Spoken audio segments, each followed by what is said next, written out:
De retour sur le plateau de Parents, c'est un métier pour la deuxième partie de cette émission. Nous allons parler diététique, nutrition avec notre diététicienne nutritionniste Sarah José. 3 parties avec Sarah José. D'abord, le thème du jour, la noix de coco et ses dérivés. On vous dit tout. Enfin, tu nous dis tout.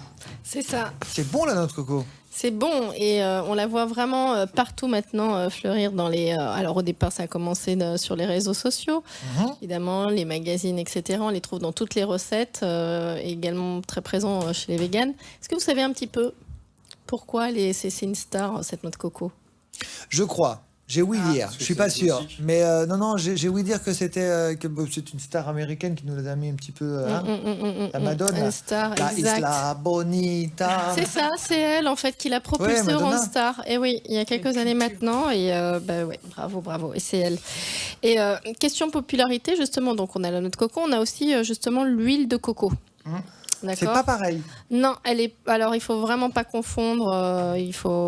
Non, c'est pas pareil. Alors déjà, est-ce que vous connaissez la différence entre, parce que Madonna l'a rendu célèbre cette noix de coco grâce à l'eau de coco, eau de coco, lait de coco.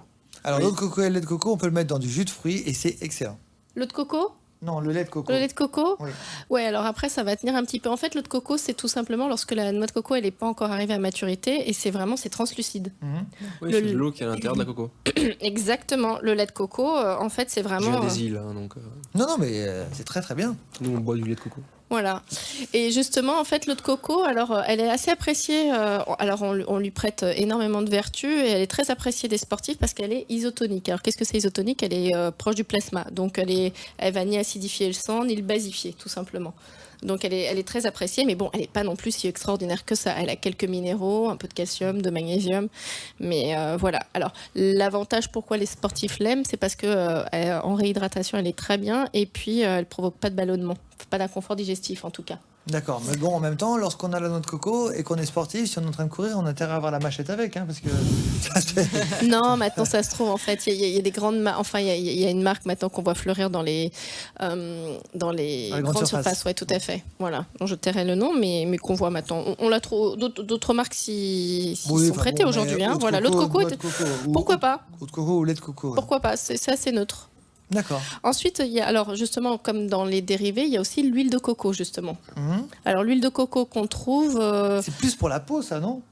Alors, exactement. En fait, cette huile de coco, elle peut être utilisée pour les cheveux, pour la peau, et aussi on peut la cuisiner. Oui, tout à fait. Alors, on la prendra de préférence en cuisine vierge. L'huile de coco vierge, parce que comme ça, du coup, elle n'est pas, si vous voulez, dénaturée. D'accord. Elle prête beaucoup à polémique. Alors, c'est-à-dire que certains vont vous dire non, c'est pas bien parce elle est très riche en acides gras saturés. Après, il y a des problèmes au niveau cardiovasculaire. D'autres vont vous dire qu'elle est très bien. Bon, il n'y a pas de statut encore aujourd'hui vérifié qui disent que c'est bien, c'est pas bien. Donc, on garde quand même l'huile d'olive aujourd'hui, en tout cas, comme référence, avec l'huile de colza. Et puis, de temps en temps, on peut mettre de l'huile de coco, il n'y a pas de problème. Surtout qu'en plus, dans les gâteaux, ça donne vraiment une bonne texture. Et puis, ça donne un bon goût, surtout. Quand on aime la coco, ça donne un bon goût. Oui, vraiment. Aussi, moi, je l'utilise de temps en temps, parce que je l'utilise aussi pour même faire les des gâteaux, petites... Même les gâteaux, les petits... je sais pas comment on appelle ça. Vraiment, peut-être que tu pourrais m'aider. C'est des sortes de petits fours comme ça, c'est que de la noix de coco. Pourquoi je suis stigmatisé comme ça? Les petits rochers non, coco? Non, parce qu'en fait, quand tu viens des îles... Comme t'aimes ça, visiblement, la noix de coco, et peut-être que... Bon, enfin, on ne fait pas de gâteau coco, je crois. Enfin, si, il y a le bonbon coco.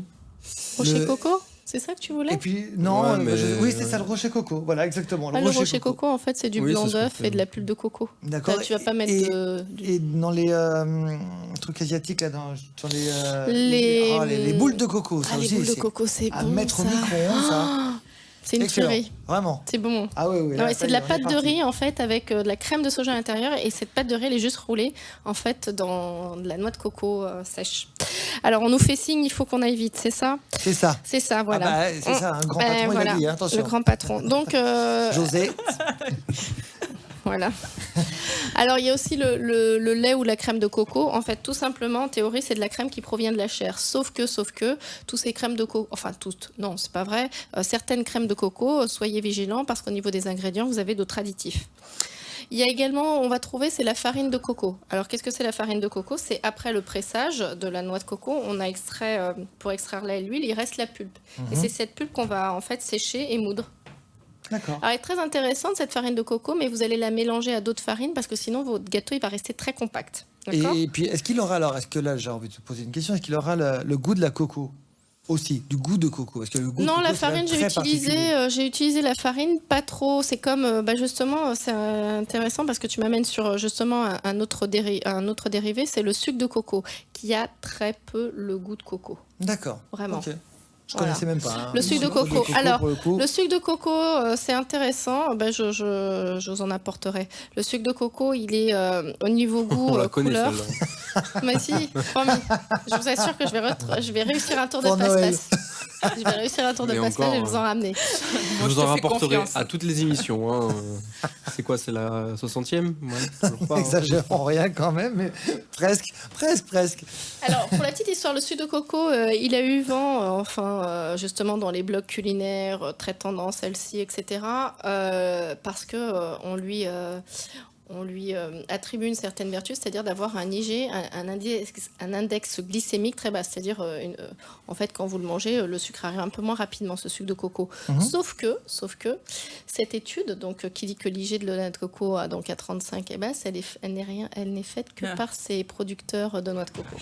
Donc, on peut s'interpeller, voilà. Voilà, le message est passé. En tout cas. Exactement. Donc tout ça pour vous dire que votre eau de coco dont on parlait et que Madonna a mis vraiment en avant, vous pouvez la faire tout simplement en prenant tout ça, de la chair de coco fraîche ou déshydratée. Vous rajoutez de l'eau, vous mixez ça et puis après vous pressez. Et puis ça se conserve 3 jours au frais. Et la pulpe, vous la gardez, vous l'achetez pas, comme ça elle peut servir pour des rochers coco par exemple. Par exemple, bien, j'attends ça avec impatience aussi. Voilà. Avec grand plaisir. Merci beaucoup de rester avec nous, Sarah, puisque dans quelques minutes, tu répondras à la question de Sidonie. Sidonie a 27 ans.